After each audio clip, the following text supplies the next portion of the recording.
Hi friends, welcome to Mama's YouTube channel.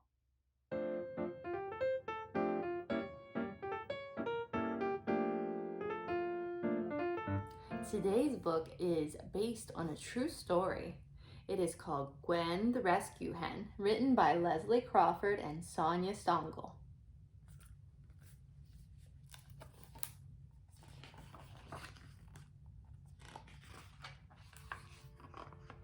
Hen's eyes pop open. She has been dreaming again. For just that moment, the in-between time when you're leaving a dream and not quite awake, Hen is happy. In her dreams, she can spread her wings wide as they can go. Then she flaps them the way she always wanted to and lifts herself off the ground. In her dream, she can fly.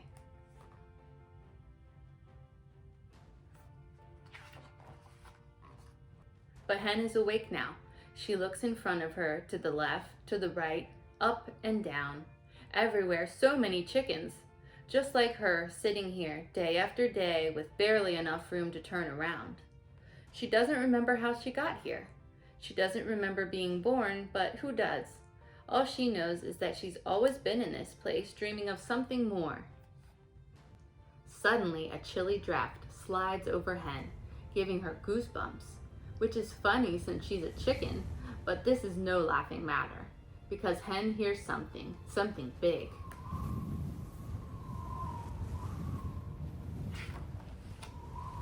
Hoo!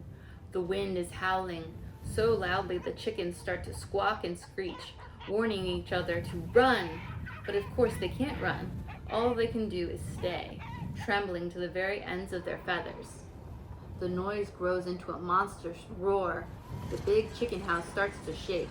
Pop, pop, pop. The doors burst open. Whoosh! The roof flies away. Kaboom! In an instant, Hen's cage is aloft. Hen has never been on an amusement ride, of course, but this is what it feels like. Terrifying and thrilling. Twirling and whirling through space, thinking you might be doomed. I might be doomed, thinks Hen.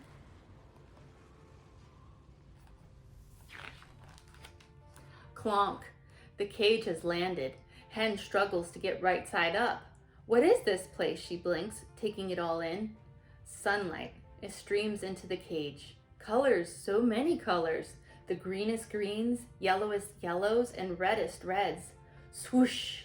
Hen watches a silvery rush of flapping wings soar just beyond her cage before disappearing into the sky.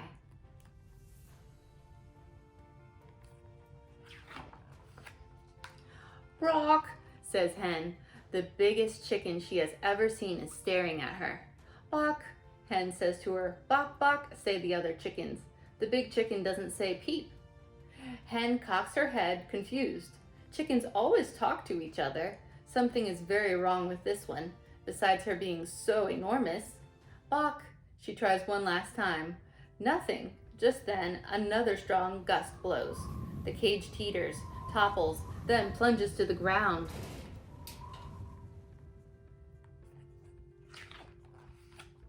Oof, that hurt. Hen's feathers are ruffled, but she's in one piece. Cluck, cluck, cluck, cluck, cluck. Hen asks. Cluck, cluck, cluck, cluck, cluck. Check. Everyone is okay. Then she sees it. The open door. Hen takes a step, then another. For the first time ever, Hen is outside her cage in the fresh, breezy air. She basks in the warmth of the sun. She shakes her feathers, catching the wind in them. She sees a patch of bright green grass and bends to take a bite when...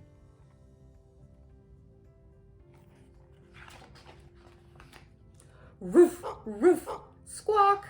The chickens scatter in every direction and Hen discovers how quickly she can run. But whatever is coming after her is fast too. Hen feels his hot breath on her tail. She flaps her wings in a wild panic. Bop! Yow!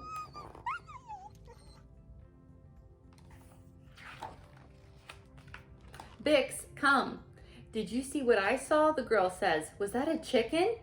Yeah, that was crazy, the boy says. I thought chickens were, chicken. Maybe Bix is the chicken, the girl laughs. Come on, buddy, we gotta go. See you later.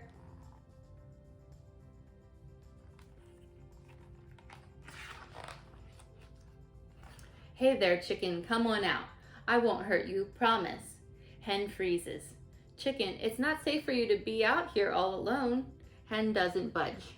Are you hungry? I don't know if this is what chickens like, but it's all I have. I'm hungry, but maybe he is too, and he might eat me. Hen stays put.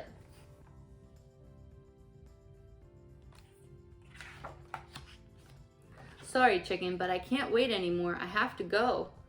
Finally, I thought he'd never leave, but no sooner does Hen step out from her safe place when, vroom! Has any chicken ever had a day like this? Hen begins flapping her wings, and before she even knows what she's doing, she's in the air. I did that, Hen thinks. I flew.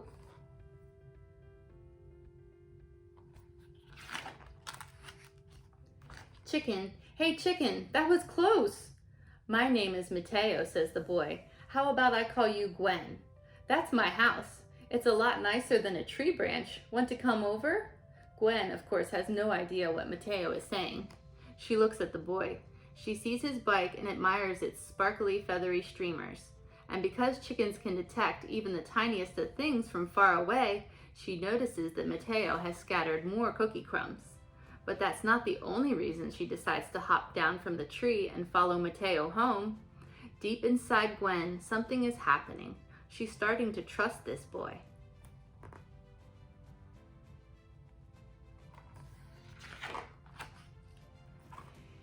It takes time to make a real friend, especially if one of the friends is a chicken and the other is a person.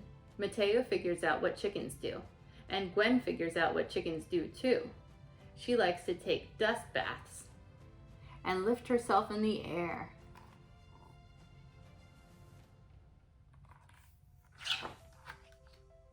And preen and roost.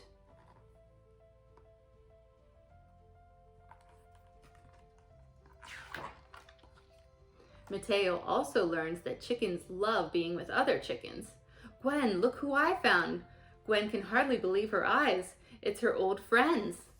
Mateo names them Jen, Sven, Ren, Zen, and Adrienne. Gwen cackles and lets them know how happy it makes her to be part of a flock. She lets Mateo know he's part of her flock too.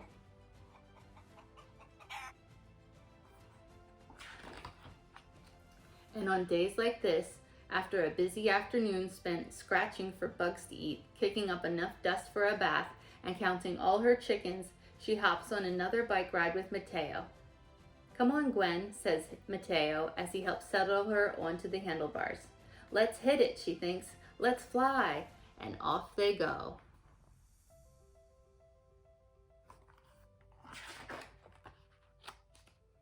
And then at the end here, we've got some more interesting facts about chickens. I'm just gonna put this up to the screen, and if you want to pause it and read it with your parents, then go for it. If not, then you can always buy the book and read it yourself.